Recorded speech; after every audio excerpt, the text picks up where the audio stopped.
दोस्तों, अगर आपका अचानक से वेट गेन होने लगे, या आपके चेहरे पर सूजन आ रही है, या आपका वजन तेज़ी से घट रहा है, या आपको बहुत आलस आने लगे, थकान होने लगे, बाल झड़ने लगे, तो आप समझ जाइए कि आपको थायराइड की शिकायत है।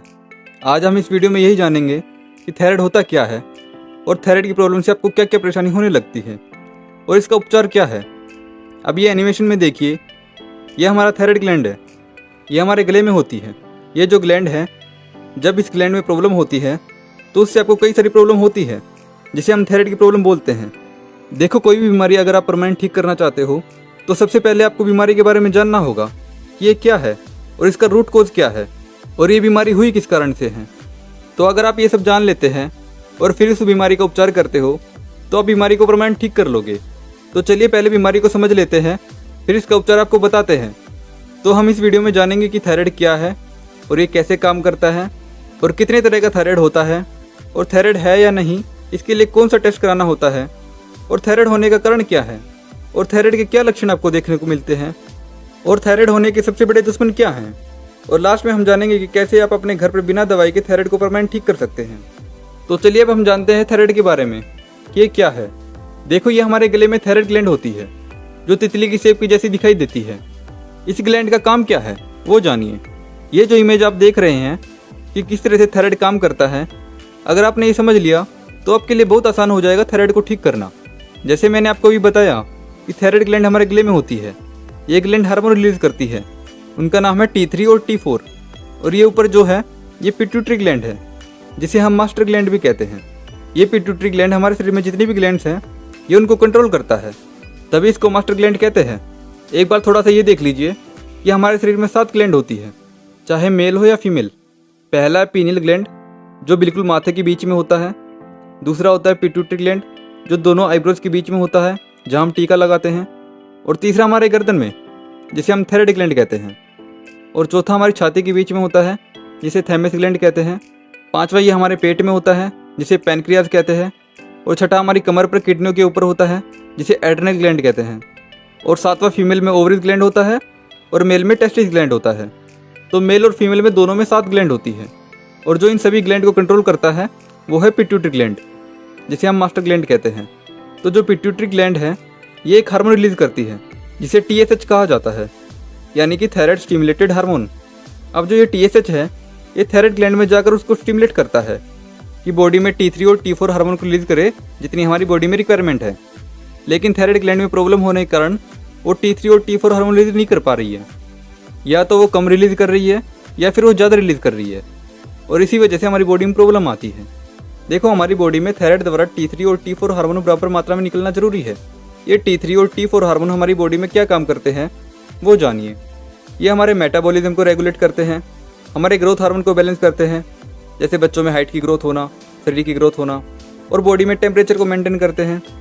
और भी बाकी ऑर्गन्स पर इनका इम्पैक्ट पड़ता है। तो अब आप खुद देख लीजिए थायराइड ग्लैंड द्वारा निकलने वाले हार्मोन हमारी बॉडी के लिए कितना जरूरी है। और thyroid gland T3 T4 hormone को क्यों नहीं निकल पा रहा है, वो है थायराइड ग्लैंड में जमा हुआ टॉक्सिन। तो अब हम बात करते हैं कि थायराइड कितने टाइप का होता है। तो 2 टाइप का थायराइड होता है। पहला होता है हाइपोथायराइडिज्म और दूसरा होता है हाइपरथायराइडिज्म।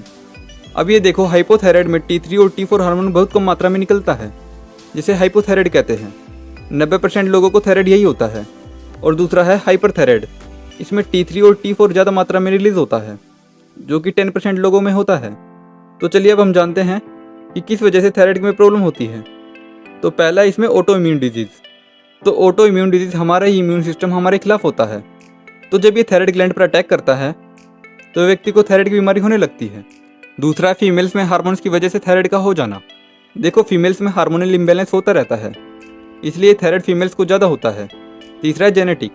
देखो, थायराइड जेनेटिक भी होता है जो जनरेशन टू जनरेशन चलता रहता है। इसके अलावा ज़्यादा स्ट्रेस लेने से भी ये होता है, ज़्यादा मेडिसिन लेने से भी थायराइड होता है, और रेडिएशन से भी थायराइड इम्बैलेंस हो जाता है। जैसे अगर आप CT स्कैन और एक्सरे वगैरह ज़्यादा करा रहे हैं तो आपको ये प्रॉब्लम हो जाती है। तो अब जानते हैं हाइपोथायराइड के लक्षण क्या है। तो इसमें सबसे पहले भूख कम लगती है, वजन बढ़ने लगता है, बाल झड़ने लगते हैं, पसीना कम आता है, कमजोरी रहती है, चेहरे पर सूजन आ जाती है, इरिटेशन और चिड़चिड़ापन होता है, हार्ट बीट लो हो जाती है, मेमोरी वीक हो जाती है और पीरियड्स इरेगुलर हो जाते हैं। तो ये सारे सिम्टम हाइपोथायराइड के हैं। अब बात करते हैं हाइपरथायराइड के बारे में। इसमें भूख ज़्यादा लगती है और वज़न घटने लगता है, पसीना ज़्यादा आता है, हार्ट बीट तेज़ हो जाती है, नर्वसनेस रहती है। तो ये सभी लक्षण हाइपरथायराइड के हैं। अब हम जानते हैं थायराइड टेस्ट के बारे में। तो इसके लिए आप थायराइड प्रोफाइल टेस्ट और थायराइड फंक्शन टेस्ट करवा सकते हैं। यह ब्लड टेस्ट होता है, फास्टिंग और विदाउट फास्टिंग, मतलब खाली पेट और बिना खाली पेट के भी टेस्ट होता है।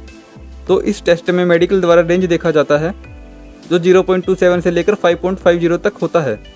मतलब जो ये क्राइटेरिया है, इससे बाहर अगर आपका TSH आता है तो मतलब आपको थायराइड है। पर मैं आपको बता दूं कि अगर आपका थायराइड 8 तक भी है तो भी आपको थायराइड नहीं है। 8 से ऊपर होता है तो हम थायराइड मानते हैं। तो आपको 8 के आसपास थायराइड है तो आपको थायराइड मेडिसिन खाने की कोई नीड नहीं है। बाकी आगे हम थायराइड का ट्रीटमेंट बताएंगे जिससे आपका थायराइड परमानेंट ठीक हो जाएगा। तो चलिए अब जानते हैं कि थायराइड के सबसे बड़े दुश्मन कौन हैं। तो दोस्तों सबसे पहले है अनहेल्दी फूड और अनहेल्दी लाइफस्टाइल। देखिए, अगर आप अनहेल्दी फूड ज़्यादा खाते हैं और आपका अनहेल्दी लाइफस्टाइल है, जैसे देर से सोना, देर से उठना, ना योगा करना, ना एक्सरसाइज करना, इनकी वजह से भी थायराइड की प्रॉब्लम होती है। और सबसे बड़ा रीज़न है थायराइड की मेडिसिन खाना। देखो, मैं आपको बता दूं कि एलोपैथी थायराइड को ठीक नहीं करती। वो कहती है कि हम बस थायराइड को मैनेज कर सकते हैं, ठीक नहीं कर सकते। तो आप फिर भी उनके पास ठीक होने के लिए क्यों जाते हैं? देखो, आप जो एलोपैथी डॉक्टर से मेडिसिन लेकर आते हो वो होती है लिवोथायरॉक्सिन मेडिसिन। ये मेडिसिन नहीं है, ये सप्लीमेंट है। जैसे मैंने आपको अभी बताया था कि थायराइड ग्लैंड में प्रॉब्लम होने की वजह से वो अपना T3 और T4 हार्मोन नहीं निकाल पाती, जिस वजह से व्यक्ति को थायराइड होता है। अब जो ये लिवोथायरॉक्सिन मेडिसिन है, ये T3 और T4 हार्मोन सप्लीमेंट है। जो थायराइड ग्लैंड नहीं निकल पा रही है वो आप बाहर से ले रही हैं। मतलब आप कह सकते हैं कि आप शरीर को एक तरह से जुगाड़ करके चला रही हैं। तो आप खुद ही जान गए होंगे कि ये मेडिसिन थायराइड ग्लैंड को ठीक नहीं करती, बस मैनेज करती हैं। तो आप जितनी ज़्यादा मेडिसिन खाते हो उतनी ही बीमारी शरीर में लेकर आते हो, जैसे ब्लड प्रेशर, शुगर, गले में सूजन और भी बीमारी ये मेडिसिन लेने से शरीर में आती है। तो अगर आपको ठीक होना है तो उसके लिए थायराइड ग्लैंड को ठीक करना होगा ताकि वो खुद से T3 और T4 हार्मोन रिलीज करे। तो अब हम जानते हैं कि थायराइड खुद से कैसे ठीक करें और आप इस बीमारी से मुक्त हो जाएं। तो सबसे पहले जो भी लोग थायराइड की मेडिसिन खा रहे हैं वो धीरे धीरे इनको कम करना शुरू कर दे। और साथ में जो मैं आपको बताने वाला हूँ वो आपको करते रहना है। सुबह आपको खाली पेट आधा नींबू और 2 चम्मच शहद को पानी में मिलाकर लेना है। और नाश्ते में आपको कोई भी मौसम के अनुसार फ्रूट लेने हैं। आपको नाश्ते में 500 से 700 ग्राम फ्रूट सुबह से लेकर दोपहर 12 बजे के बीच में खाने हैं। चिंता मत कीजिए, ये आपको सिर्फ 1 से 2 महीने ही करना है। चाहे कितना भी पुराना थायराइड क्यों ना हो, वो भी ठीक हो जाएगा। तो फ्रूट्स खाने के बाद आपको लंच में 2 प्लेट लेनी है। एक में 200 से 300 ग्राम सैलेड होंगी और सेकंड प्लेट में जो भी आपकी दाल रोटी है वो ले लीजिए। तो पहले फर्स्ट सैलेड वाली प्लेट आपको फिनिश करना है, फिर आपका जो भी लंच है वो खा लीजिए। ऐसा ही आपको सेम डिनर के टाइम भी करना है। तो ये तो हो गई आपकी डाइट। अब थायराइड की दवा भी जान लीजिए। आपको 2 चीज़ें करनी है। पहला है सूखा धनिया या हरा धनिया। इनकी 50 से 100 ग्राम डेली चटनी बनानी है और उसको खा लेना है। अगर सूखा धनिया है तो रात में उसको पहले भिगो कर रखे और सुबह उसकी चटनी बनाकर गुनगुने पानी के साथ ले लीजिए। और हरे धनिया की तो आप डायरेक्ट चटनी बना सकते हैं। अब दूसरी चीज़ क्या करना है, आपको सोंठ, काली मिर्च, धनिया, बहेड़ा, पीपर, जिसे पीपली या लौंग पेपर भी कहते हैं, इन सबको बराबर मात्रा में ले लीजिए और इन सब का पाउडर बना लीजिए। और जब भी खाना खाए तो उससे 1 घंटा पहले आपको आधा चम्मच पाउडर शहद में मिलाकर लेना है और उसके 1 घंटे बाद खाना खाना है। अगर आप ये सब करते हैं तो मेरा आपसे दावा है कि आपका थायराइड 1 से 2 महीने में ठीक हो जाएगा। तो आपको ये सब कुछ ईमानदारी के साथ करना है। चीटिंग करोगे तो खुद के साथ ही करोगे और खुद को चीट करोगे तो अपनी नज़र में खुद ही गिर जाओगे।